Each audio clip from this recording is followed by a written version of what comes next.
नमस्कार दोस्तों, स्वागत है आपका कार से वार में। 1 मिनट सीट बेल्ट लगा लेता हूँ। बहुत दिनों बाद कार का वार सीरीज शुरू करी है और ये वीडियो आपको सामने का भी दिखाएगी और मुझे भी दिखाएगी। 2 मिनट की वीडियो। और आज मैं आपको बताना चाहता हूँ कि सीबीएसई ने जो 13 सदस्यों की कमेटी बनाई थी, जिसको बताना था सुप्रीम कोर्ट को और सरकार को सुप्रीम कोर्ट को बताना था एक्चुअल में कि how they will give marks, how they will assess the students. तो उसके लिए 13 सदस्यों की कमेटी बनाई गई थी, लेकिन वो कमेटी अभी तक कुछ बता नहीं पाई है और कल शायद लास्ट डेट है उनको सुप्रीम कोर्ट में जाने के लिए। और सुप्रीम कोर्ट में उन्हें बताना है कल how they will give marks, how they will assessment.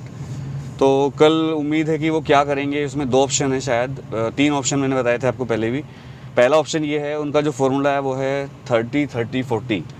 30-30-40 फार्मूले का मतलब है 30% of 10th board marks, 30% of 11th marks and 40% of 12th board marks. इसमें प्रैक्टिकल के मार्क्स भी लेने हैं हर क्लास के, जो कि 10 से 20% हो सकते हैं। तो ये फार्मूले हैं। अब देखते हैं सीबीएसई इनमें से कौन सा फार्मूला अप्लाई करती है। इसके अलावा बहुत से लोग इस पर ऑब्जेक्शन भी कर रहे हैं अभी से। कुछ लोग कह रहे हैं 11th के मार्क्स नहीं लेने चाहिए, कुछ लोग कह रहे हैं 12th के प्री बोर्ड के मार्क्स नहीं लेने चाहिए, कुछ लोग कह रहे हैं 10th के मार्क्स नहीं लेने चाहिए क्योंकि 10th में बच्चे इतने मेहनत से नहीं पढ़ते हैं। तो जो भी होगा वो बच्चों के फेवर में डिसीज़न लिया जाएगा। ऐसी उम्मीद है हमें कि बच्चों के फेवर में डिसीज़न होगा। और जैसे कि आप देख सकते हैं कि हम आपको ये व्लॉग है, एजुकेशनल व्लॉग कह सकते हैं आप इसे, एजू व्लॉग, शायद पहला एजुकेशन व्लॉग ऑन यूट्यूब, जिसमें मैं आपको यात्रा करते हुए बता रहा हूँ कि कल जो फैसला आएगा उसमें बच्चों के हित का पूरा ध्यान रखा जाएगा। ऐसा सीएम भारद्वाज जी भी कह चुके हैं और हमें उम्मीद भी है। और शिक्षा मंत्री आदरणीय रमेश पोखरियाल निशंक जी की तबीयत पहले से बेटर है। He is recovering with the blessings of lot of students. तो मेरी आप सबसे रिक्वेस्ट है कि आप सब जो हैं चिंता ना करें, फिक्र ना करें। जो भी फैसला लिया जाएगा वो बहुत सबके लिए फेवरेबल होगा। और दूसरी बात ये है कि स्कूल खुलने की सुगबुगाहट भी तेज़ हो गई है। पटना का मैंने आज पढ़ा है, पटना में सरकार, वहाँ की जो बिहार की सरकार है, पटना में बच्चों को स्कूल बुलाने की तैयारी कर रही है जुलाई से, with all precautions SOPs followed by the schools. और उसमें ये कहा गया है कि जब सारे टीचरों को हम वैक्सीनेट कर देंगे तभी हम ये फैसला लेंगे स्कूल खोलने का। और एक अंतर्राष्ट्रीय कमेटी है, उनका नाम मैं नहीं बता रहा हूँ अभी, उन्होंने भी कहा है, कुछ एक्सपर्ट्स ने भी कहा है कि बहुत लंबे टाइम तक स्कूल बंद रखना ठीक नहीं होगा, क्योंकि ऑनलाइन एजुकेशन स्कूल्स का ऑप्शन नहीं हो सकती है। ये कहा गया है, online education is not the option of schools. ये जो आप रास्ता देख रहे हो दोस्तों सामने, ये है मेट्रो ट्रैक गाज़ियाबाद का, जो दिलशाद गार्डन मेट्रो स्टेशन से जोड़ता है मोहन नगर गाज़ियाबाद को।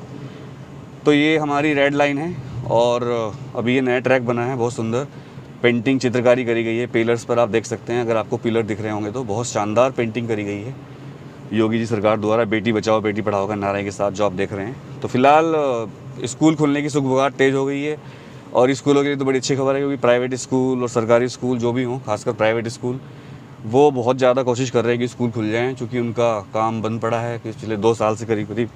और अच्छा भी है, हम भी चाहते हैं स्कूल खुल जाएँ, क्योंकि लेकिन बच्चों की सुरक्षा का खतरा अगर है तो स्कूल अभी नहीं खोलने चाहिए। और कहीं ना कहीं बच्चे भी थोड़े बोर हो गए स्कूल बंद रहने से बहुत लंबे टाइम तक। तो जो एक्सपर्ट कमेटी है उन्होंने कहा है कि अगर स्कूल लंबे टाइम तक और ज़्यादा बंद रखोगे तो बच्चों का मेंटल और फिज़िकल जो डेवलपमेंट होता है वो ख़त्म हो जाएगा या कम हो जाएगा, और बच्चों के अंदर मोटर स्किल्स ख़त्म हो जाएंगी। मोटर स्किल्स का मतलब होता है बहुत सारी साइकोलॉजिकल गतिविधियाँ और चलने फिरने की बच्चों की जो क्षमताएँ होती हैं, जो उनके निर्णय लेने की क्षमता होती है उनके अंदर। तो इसके हिसाब से पीडागोगी के हिसाब से खोलने की कोशिश करी जा रही है स्कूलों को। तो देखते हैं, अगर थर्ड वेव को हम कंट्रोल कर पाए या थर्ड वेव को हमने आने ही नहीं दिया तो शायद फिर स्कूल खुलने का चांस बढ़ जाएगा। हालांकि मेरा पर्सनली ऐसा मानना है कि अभी स्कूल खोलने की जल्दबाजी नहीं करनी चाहिए, बिकॉज ऑफ दोस्तों स्कूल खोलना तो इतना ज़रूरी नहीं, इतना बच्चों की हेल्थ है। जब बोर्ड के 12th के एग्ज़ाम तक सरकार ने कैंसिल कर दिए हैं, ऐसे में स्कूल खोलने की जल्दबाजी मेरे ख्याल से सरकार को नहीं करनी चाहिए।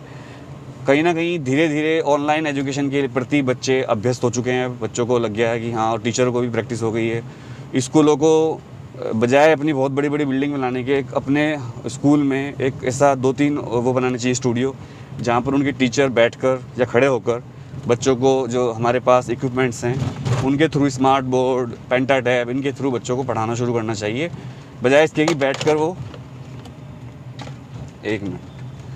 बजाय इसके कि वो बैठकर पढ़ा रहे हैं बच्चों को, और उससे बच्चों को नुकसान हो रहा है, जो कि बच्चों को देखना पड़ेगा कि इस तरह पढ़ना है। तो हेल्थ इज़ वेल्थ। अब नेक्स्ट हम बात करेंगे स्टेट बोर्ड एग्ज़ामिनेशंस की। स्टेट बोर्ड एग्ज़ामिनेशंस का भी जो है, 1 मिनट बच्चे, हाँ अब ठीक है। स्टेट बोर्ड एग्ज़ामिनेशंस का भी बहुत ज़्यादा चल रहा है कि भाई स्टेट बोर्ड एग्ज़ाम कुछ स्टेट ने कैंसिल नहीं किए अब तक।